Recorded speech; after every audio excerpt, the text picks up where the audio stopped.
For 300 years, their colony on Sanctuary 7 had existed in perfect peace. Their cities rose like crystal forests from the purple soil. Delicate spires that caught the light of twin suns and scattered it into rainbows. The Velari themselves were equally beautiful. Their bodies were slender and fragile, their skin translucent and threaded with veins of soft bioluminescence.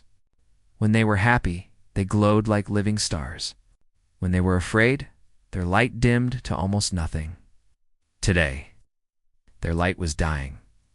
Elder Matriarch Selene stood at the highest point of the capital city and watched the horizon burn.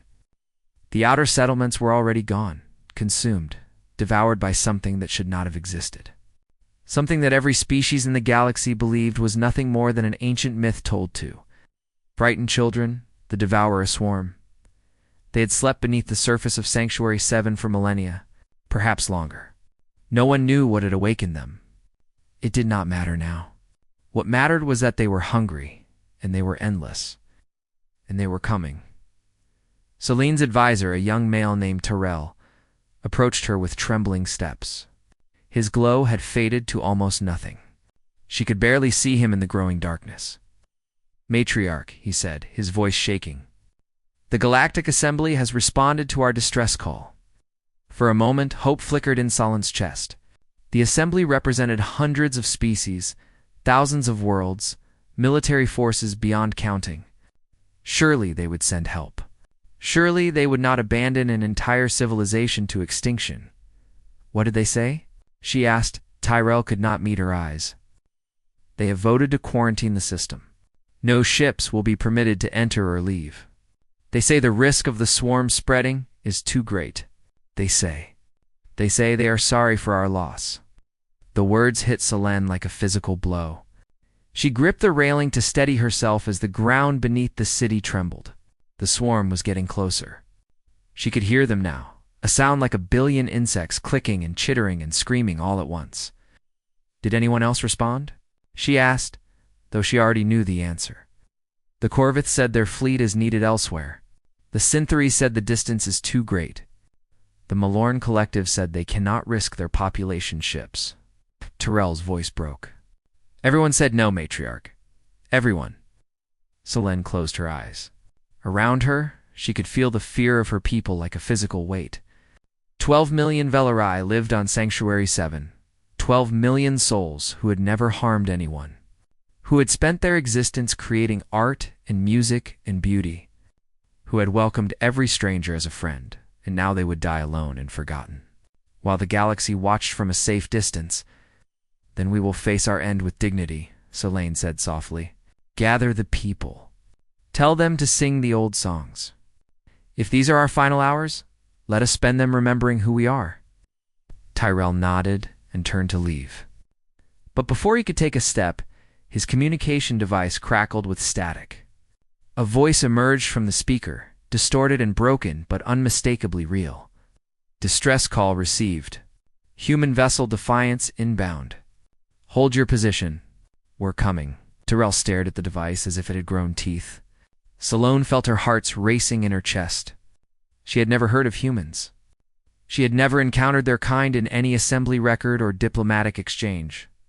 "Who are they?" she asked. Terrell's fingers moved across his datapad, searching every database he could access. His face grew pale as he read the results. "They are not in the assembly records," he said slowly. "They are listed only in the xenobiological warning files. Classification: Death World Origin. Subclassification: Apex Predator Heritage. Status: Uncontacted Hellworlders." "What does that mean?" Selene demanded. "It means they come from a planet that should not support intelligent life. Extreme gravity, toxic atmosphere, massive temperature variations, predators on every continent, pathogens that would kill most species on contact." Terrell looked up at her with something that might have been terror or might have been wonder. "It means they evolved on a world that tried to kill them every single day of their existence. And they survived anyway." Selene felt cold despite the heat from the burning horizon. The Velari had evolved on a gentle world of warm seas and soft breezes. They had never needed claws or fangs or thick skin. They had never needed to fight for survival. The very concept of predation was alien to them, and now predators were coming to their world. Monsters from a death world, creatures forged in violence and hardship, but they had said they were coming to help. "How long until they arrive?" Solan asked. "Their signal indicates 17 hours. 17 hours. The swarm would reach the capital in less than 24. It would be close. So very close." "Why would they come?" Tyrell asked, his voice barely above a whisper. "No one else would. The entire galaxy turned away from us. Why would creatures from a death world risk themselves for strangers they have never met?" Salone had no answer. It made no sense. Every law of nature, every principle of survival, said that a species should protect itself first. Resources were finite. Risk was to be avoided. There was nothing to be gained by flying across the stars to save a people who could offer nothing in return, unless the humans were not coming to save them at all. "It could be a trap," she said slowly. "They could be coming too. To prey upon us. To take what remains of our world before the swarm does." Tyrell considered this. It is possible. The warning files describe humans as persistent hunters. They track prey across entire continents. They never give up. The ground shook again. In the distance, Solan could see the first wave of the swarm cresting the hills beyond the city. Millions of them. Billions, perhaps. Dark shapes that blotted out the light, that moved like a living tide of hunger and death. "Then we have a choice," Solan said. "We can refuse the humans' help and face the swarm alone. We can die knowing we trusted no one. Or we can accept their offer and hope that they are what they claim to be. And if they are worse than the swarm..." Solan watched the approaching darkness. She thought of her people, their fading light, their gentle songs. "Then at least we will have hoped," she said. "At least we will have believed for a few hours that somewhere in this cold and empty galaxy, someone cared enough to come." She turned to Tyrell and straightened her spine.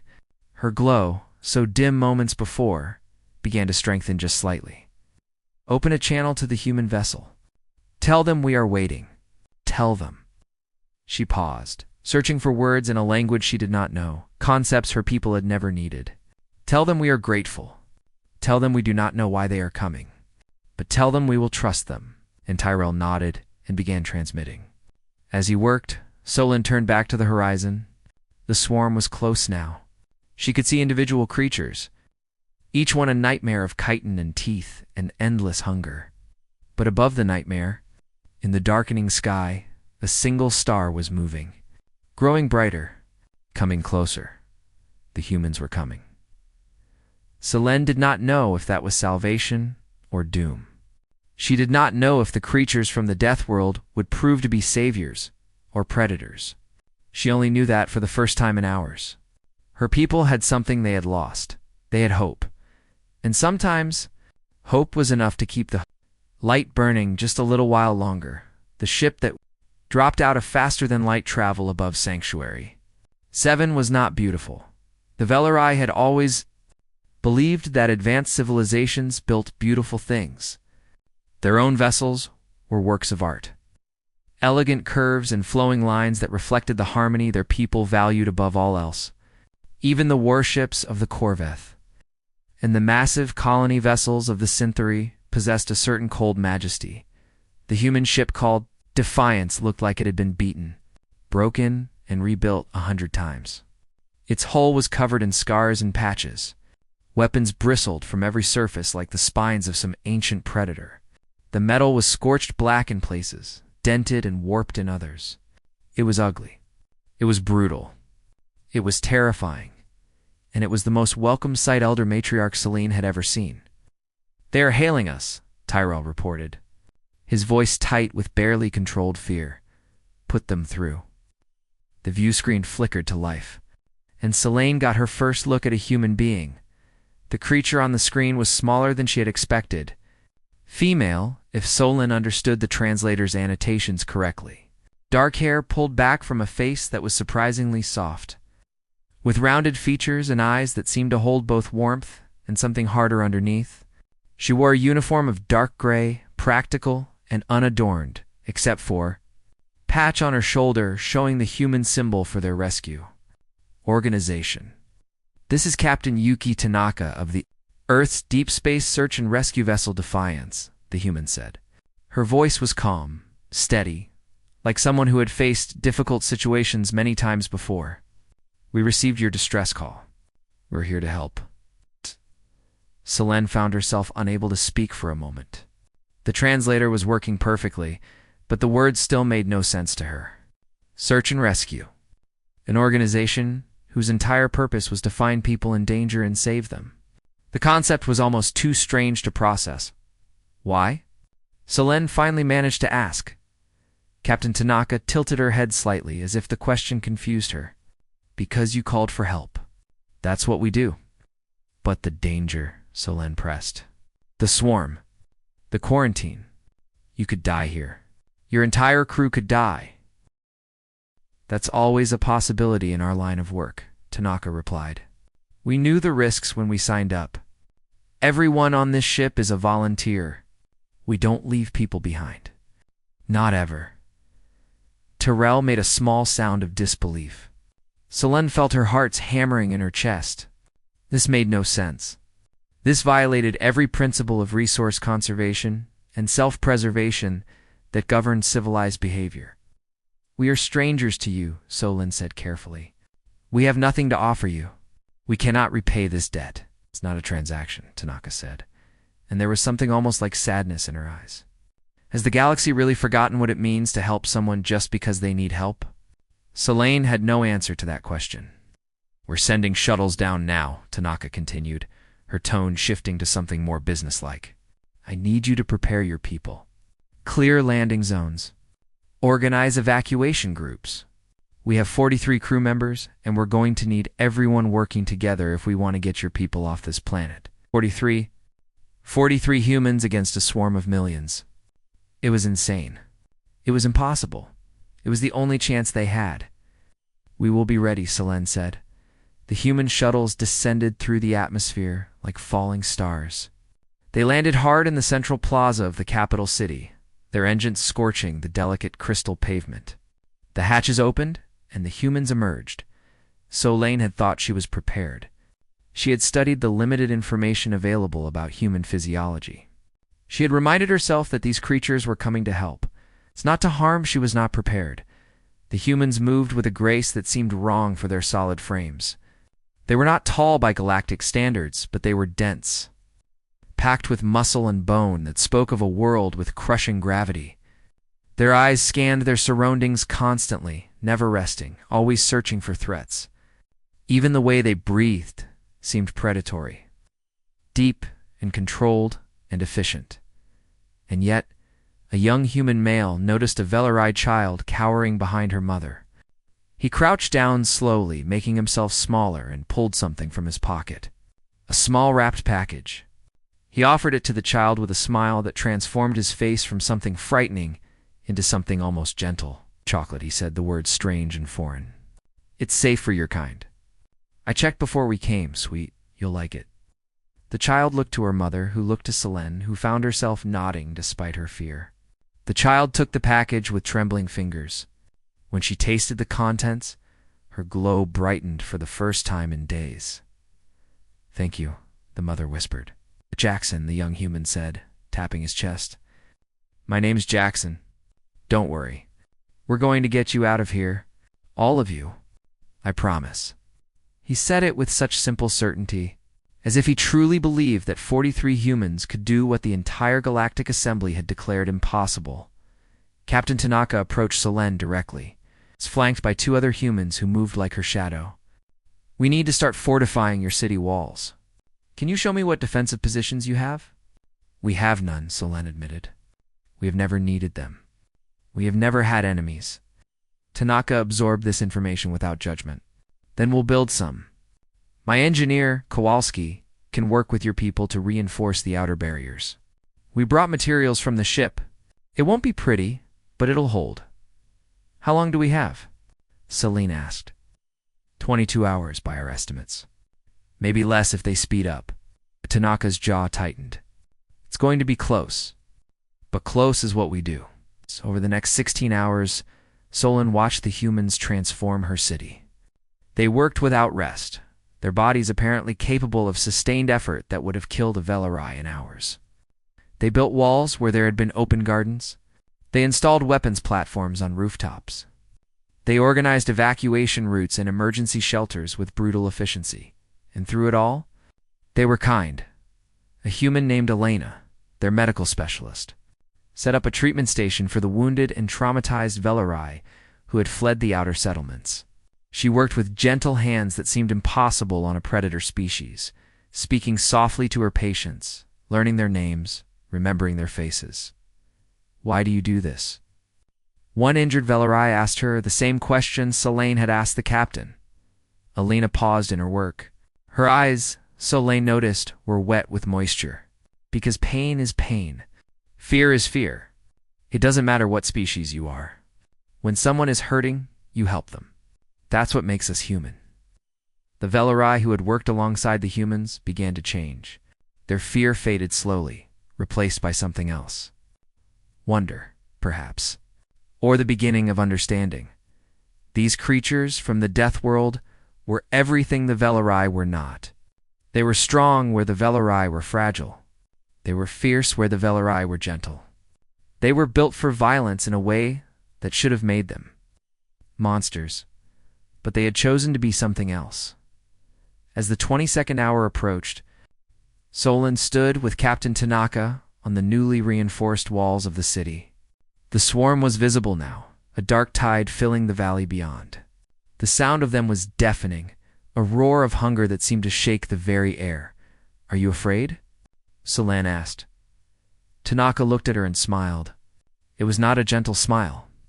It was the smile of a predator who had finally found worthy prey. "Always," she said, "but fear doesn't get a vote. We do what we came here to do, and we deal with the fear later. That's the human way." Below them, Jackson was checking his weapon one final time. He looked up at the approaching swarm. Solon expected to see terror on his face. Instead, he cracked his knuckles and grinned. Finally, he said to the creature beside him, "I was getting bored." Da. First wave of the swarm crashed against the walls, like a living ocean of death. And the humans went to meet them. The swarm hit the walls at dawn, 10,000 devourers in the first wave alone. Creatures of nightmare, each one a mass of black chitin and razor teeth and claws that could tear through metal like paper. They moved as one, a hive mind of pure hunger.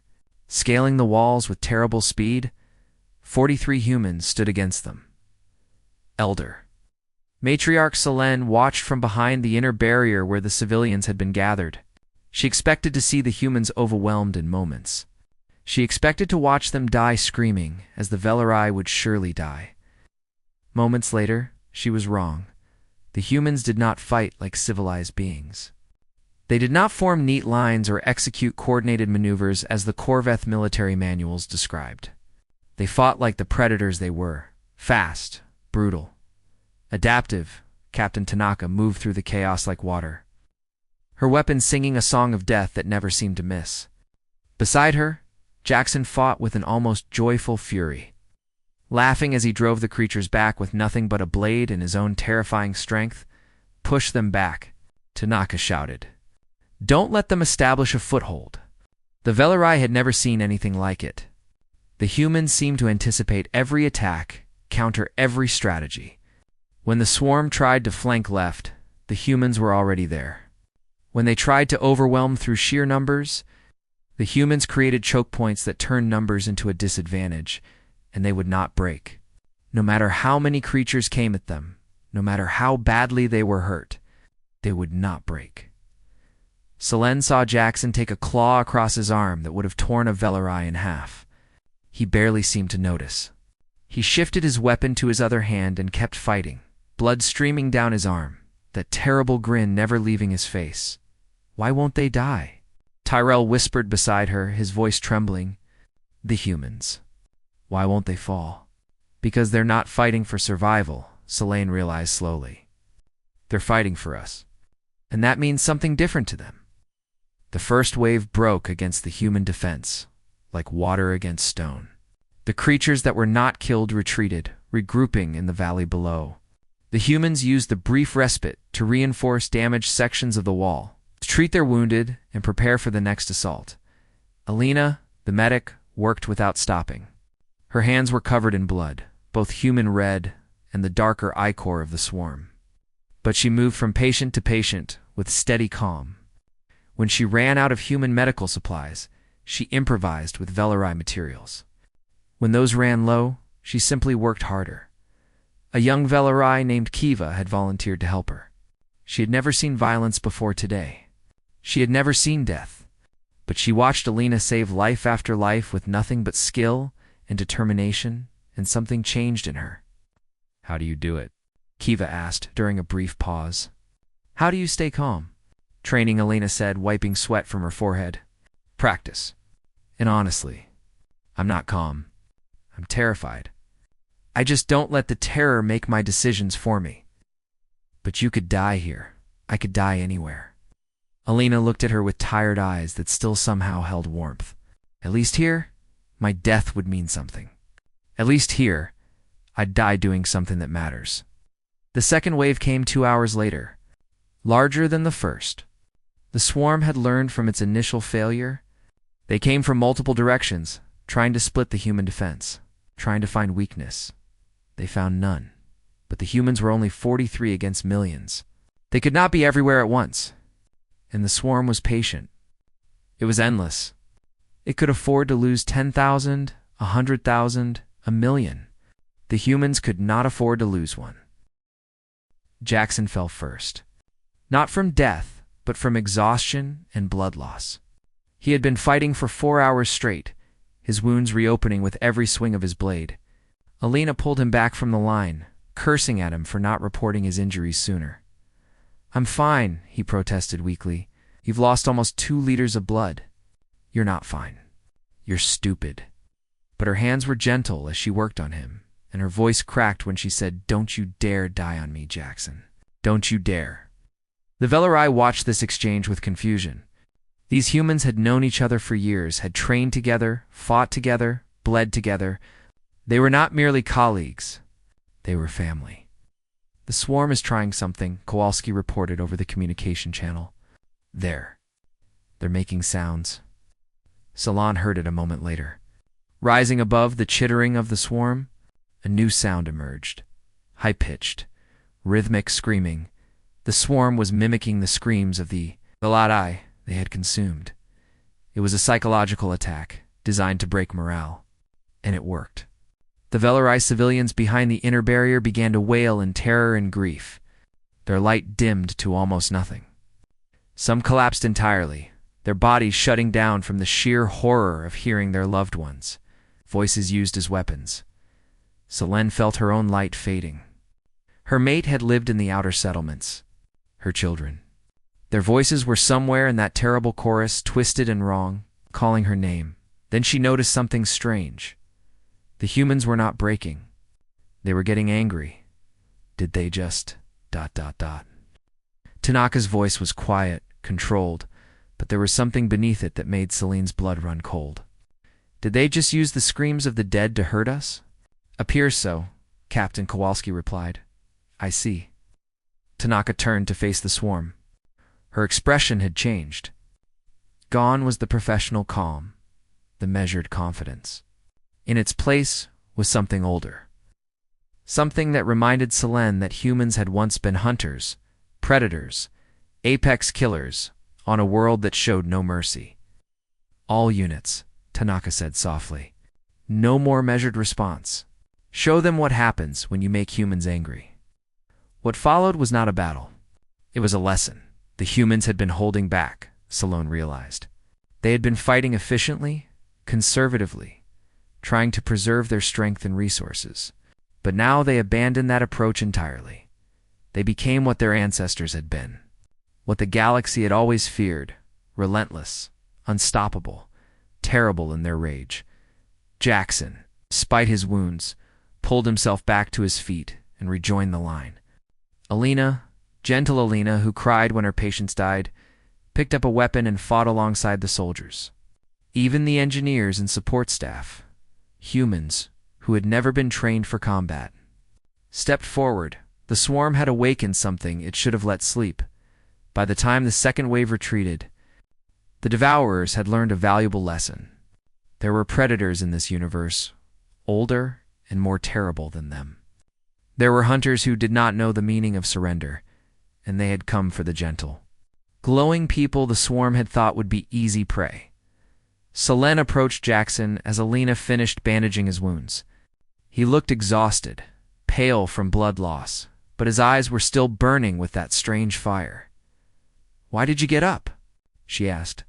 "You could barely stand. You could have died." Jackson seemed confused by the question. "A little Velarai girl gave me a flower earlier. Said it was to thank me for the chocolate." She was scared, but she still wanted to make me smile. He shook his head slowly. How could I stay down when she was counting on me? How could any of us? Selene felt something she had never felt before. Not fear, not gratitude. Something deeper. Something that made her glow brighten despite everything. "You are not what we expected," she said softly. "We get that a lot." Jackson managed a weak smile. "Galaxy keeps thinking we're monsters because of where we come from. Keeps forgetting that we chose to be something else." The ground trembled beneath them. Deeper this time. More powerful. "The main swarm is waking," Tanaka announced, her voice grim. "The real one. Everything we've fought so far was just scouts. Advance forces. What's coming is... ... She paused. "It's big. Millions. Not thousands. Millions." And then, as if the universe had decided things were not difficult enough, Terrell's voice cut through the silence. "Matriarch. We're detecting new ships dropping out of faster-than-light travel. Galactic Assembly signatures. They're enforcer vessels. They've come to help." Selene asked, hope rising despite herself. "No." Terrell's voice was hollow. "They've come to make sure the quarantine holds. They're targeting any ship that tries to leave the system." He looked up at her with despair in his eyes, including the defiance. The humans had come to save them, and now the galaxy had come to make sure they all died together. The Galactic Assembly transmission came through with cold official clarity. "Tension, Vessel Defiance. You are in violation of Quarantine Protocol 77 Alpha. All ships are forbidden from leaving the Sanctuary 7 system. Any attempt to breach the quarantine will be met with immediate neutralization. This is your only warning." Captain Yuki Tanaka listened to the message in silence. Around her, the remaining 31 combat-capable members of her crew waited for her response. They were battered, exhausted, covered in blood and ichor from hours of fighting. But not one of them suggested surrender. "Neutralization," Kowalski repeated flatly. "That's a fancy word for murder." "They're going to kill us for trying to save people," Jackson said from his makeshift medical bed. "That's what the civilized galaxy does, apparently." Tanaka walked to the communication console. She pressed the button to respond, and for a long moment she said nothing. Then she spoke, her voice calm and clear. "Galactic Assembly vessels, this is Captain Tanaka of the Defiance. I have received your warning." She paused. "You can take your quarantine and shove it somewhere uncomfortable. These people are leaving this planet, and anyone who tries to stop us will regret it." Tanaka out. She muted the channel and turned to face her crew. "Anyone here planning to abandon these people?" she asked. Silence. "Anyone here planning to give up?" More silence. "Good." Tanaka nodded. "Then let's figure out how to pull off a miracle." The plan was insane. Everyone knew it was insane. But insane plans were all they had left. The Defiance needed 48 hours to complete repairs and modifications that would allow it to carry enough Velarai survivors to make the mission worthwhile. During those 48 hours, the ground forces would have to hold the capital against the main swarm with no hope of reinforcement. And then, when the ship was ready, they would have to punch through both the swarm's aerial elements and the assembly blockade. "We're going to die," Terrell said quietly to Elder Matriarch Salone. "All of us." the humans included. We should tell them to leave while they still can. They won't leave, Solon replied. I have come to understand that much about them. Why? It makes no sense. They could save themselves. They could abandon us, and no one would blame them. Someone would blame them. Selene watched Captain Tanaka coordinating her crew. They would blame themselves. And that, I think, would be worse to them than death. The modifications to the Defiance began immediately. Velarai engineers, guided by Kowalski and the human technical team, worked to expand the ship's life support capacity. They stripped out non-essential systems. They converted cargo holds into emergency shelter spaces. They did everything possible to squeeze more survivors aboard and on the ground. The humans prepared for the longest fight of their lives. Alina worked beside Selene in the medical station, training Velarai volunteers in basic field medicine. There would not be enough humans to handle all the wounded. The Velarai would have to help. I never thought I would learn to heal violence, Kiva said, as Alina taught her how to apply pressure bandages. We do not have doctors who treat such injuries. We have never needed them. You'll need them now, Alina said gently. But that's okay. You'll learn. Your people are smart and dedicated. You'll adapt, like humans? Alina smiled sadly. Humans are good at adapting. It's how we survived our death world. But you'll find your own way. Every species does. The third wave of the swarm hit that night. It was worse than the previous attacks. The main swarm had fully awakened now, and its advanced forces numbered in the hundreds of thousands. The humans were forced to fall back from the outer walls to the secondary defensive line. For the first time, Solon saw uncertainty in Captain Tanaka's eyes. We're losing ground too fast, she admitted during a brief strategy meeting. At this rate, we won't hold for 48 hours. We'll be lucky to hold for 24. What can we do? Selene asked. Pray, Jackson suggested weakly. If your people have gods, now would be a good time to ask for favors. The Velarai did not have gods. They had never needed them. But Selene understood what Jackson meant. They needed something beyond their own capabilities. They needed a miracle. The miracle, such as it was, came from an unexpected source. High Marshal Ven of the Corvette Enforcer Fleet sat in his command chair, watching the tactical display. His orders were clear. Maintain the quarantine. Destroy any vessel attempting to leave. Let nothing escape that might carry the swarm to other worlds. It was a logical order. A necessary order? The kind of order that civilized beings followed without question. But Ven had been watching the human ship's activities. He had intercepted their communications. He had seen the footage of 43 humans fighting against impossible odds to protect people they had never met, and he had heard Captain Tanaka's response to his warning. Hi! Marshal, his second-in-command, reported. The human vessel is accelerating its repair schedule. They may attempt a breakout within 30 hours. I am aware. Are your orders, sir? Should we move to intercept? Ven did not answer immediately. He was thinking about his own children, back home, on the Corvette homeworld. He was thinking about what he would want someone to do if they were in danger.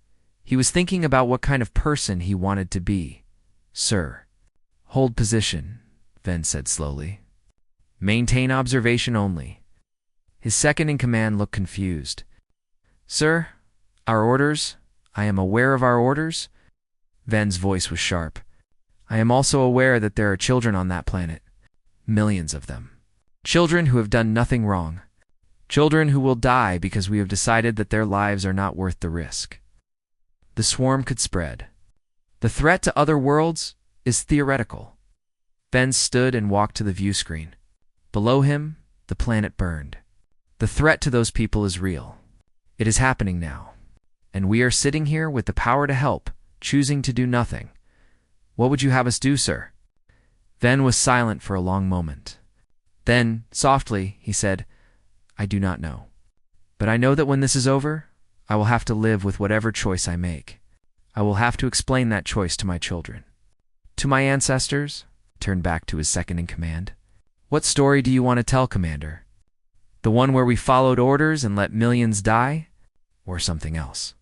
On the planet's surface, the fourth wave of the swarm crashed against the human lines.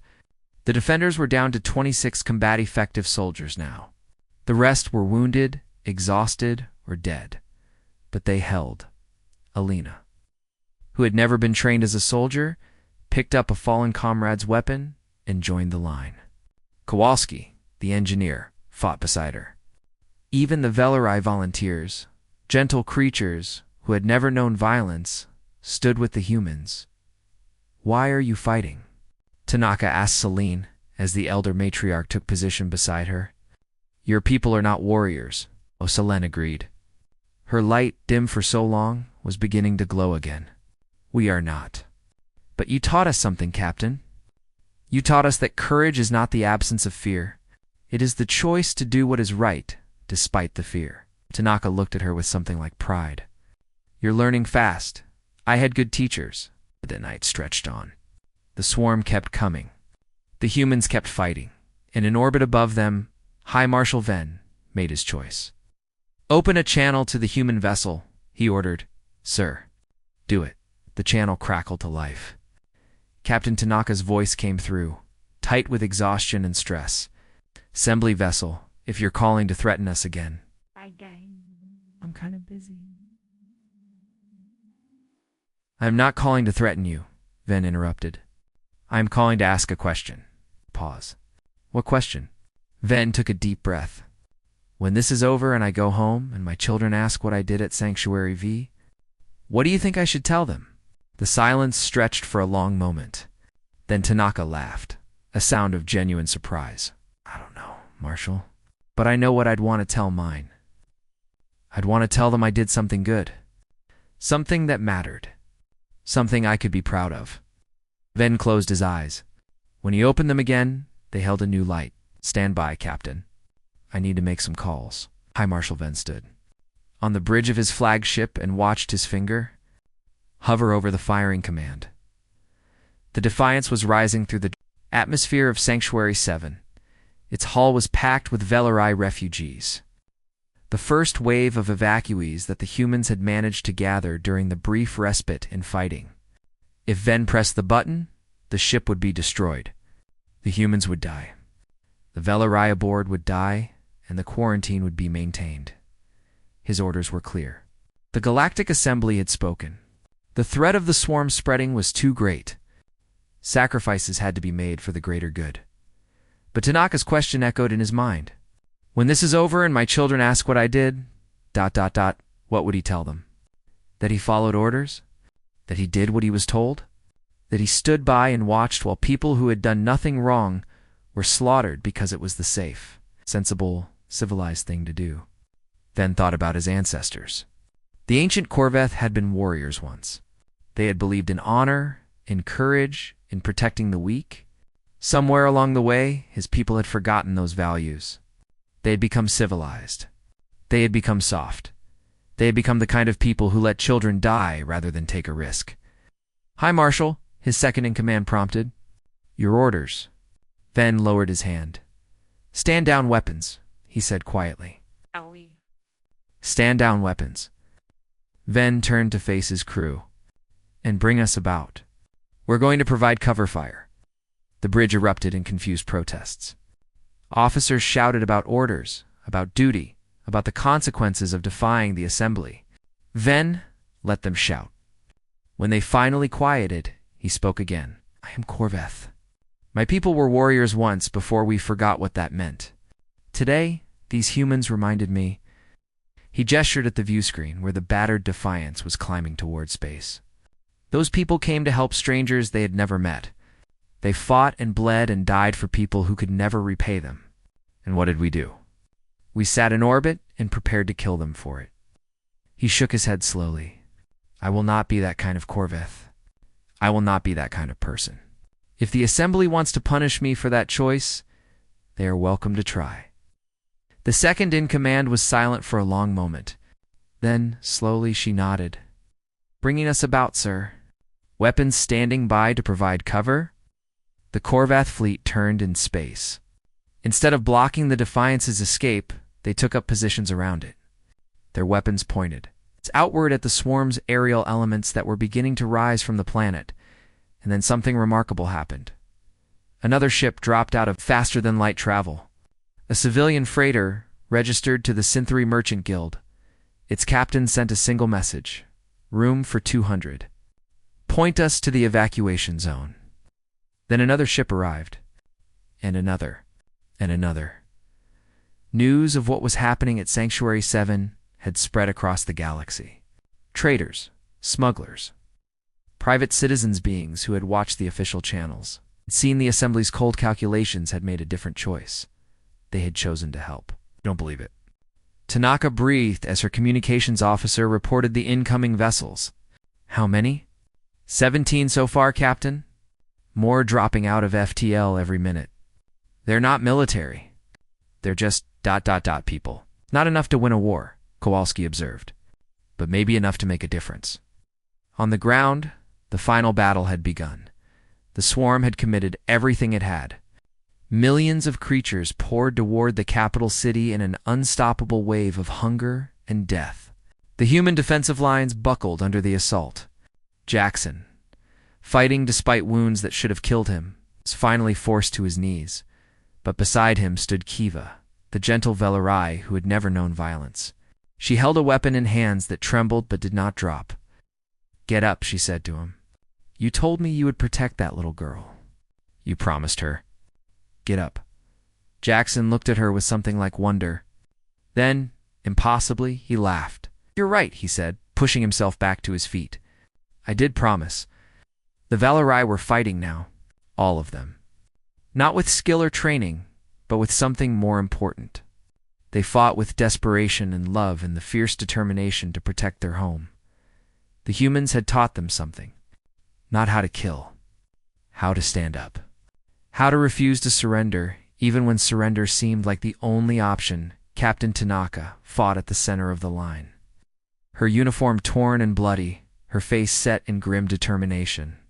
Beside her stood Elder Matriarch Selene, glowing brighter than she had in days, wielding a weapon with unpracticed but unwavering hands. "This is impossible," Solon gasped between shots. "We cannot hold. We don't have to hold forever," Tanaka replied. Just long enough. Above them, the Defiance made its final evacuation run. Shuttles descended through a sky filled with swarm flyers, protected by Corvette fighters and civilian vessels that had no business being in a combat zone.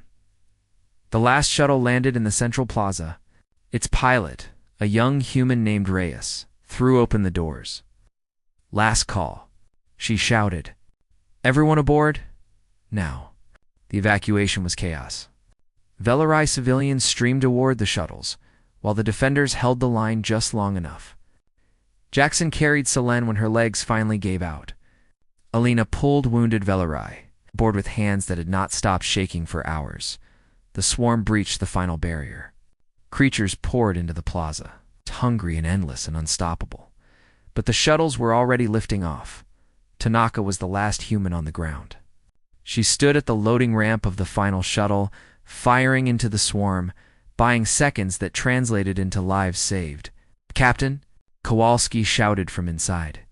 "Now." Tanaka emptied her weapon into the approaching horde, then turned and ran. The ramp closed behind her as the shuttle lifted off, swarm creatures clawing at its hull as it rose. The surface of Sanctuary 7 fell to the darkness. But rising above it, climbing toward the stars, a fleet of ships carried 6 million souls to safety. The Galactic Assembly held an emergency session 3 days later. Representatives from every major species gathered to address what had happened at Sanctuary VII. High Marshal Ven faced charges of insubordination. Captain Tanaka faced charges of violating quarantine. The civilian pilots faced charges of interfering with official operations. None of the charges stuck because standing before the assembly, her light blazing with a brightness that hurt to look at. Elder Matriarch Selene testified. "You ask what the humans did wrong?" she said. "I will tell you. They did nothing wrong. They did everything right. They came when no one else would. They fought when no one else would. They bled and died for people they had never met. People who could offer them nothing in return." She turned to face the assembled representatives. her eyes meeting each of theirs in turn. You sit in your comfortable chambers and make calculations about acceptable losses. You weigh lives against risks and decide who deserves to be saved and who should be left to die. The humans do not do this. They see people in need and they help. It is that simple. It is that pure. Her voice rose. And what did we do? We, the civilized peoples of the galaxy, we closed our doors. We turned away. We prepared to kill the very people who came to save us. We should be ashamed. We should be asking ourselves what we have become. She stepped back and looked at Captain Tanaka, who stood battered and exhausted but unbowed. They call humans Hellworlders. They call them monsters and predators and dangers to civilized society. But I have seen what they truly are. They are what we should aspire to be. They are proof that strength can serve compassion, that power can serve mercy, that even creatures forged in violence can choose to be protectors instead of destroyers. The assembly was silent. 6 months later, a new organization was formed. The Galactic Emergency Response Coalition, open to any species willing to answer calls for help. Captain Tanaka was offered a seat on its founding council. She accepted on one condition. The coalition's first ship would be named Sanctuary. In memory of a world that was lost, the Defiance limped into space dock for repairs that would take months. Its hull was scorched, its systems failing. Its structure held together by willpower and hope, but painted on its side, in bioluminescent pigment that glowed like a living star, was a new marking. The Velarai symbol for family. Jackson visited the refugee settlement on the Coalition's temporary station. He was looking for someone. A little Velarai girl who had given him a flower when he was wounded. He wanted to return the favor. He found her with her mother, both of them still adjusting to their new life. When the girl saw him, she ran to him and threw her arms around his legs. "You came back," she said. "You promised you would come back, and you did." Jackson knelt down and hugged her gently. "Of course I did. That's what family does." Oh. The girl's mother watched with tears streaming down her face. Her glow, so dim in the dark days of the evacuation, was growing stronger. "Thank you," she whispered. "Don't thank us," Jackson said. "Just pass it on.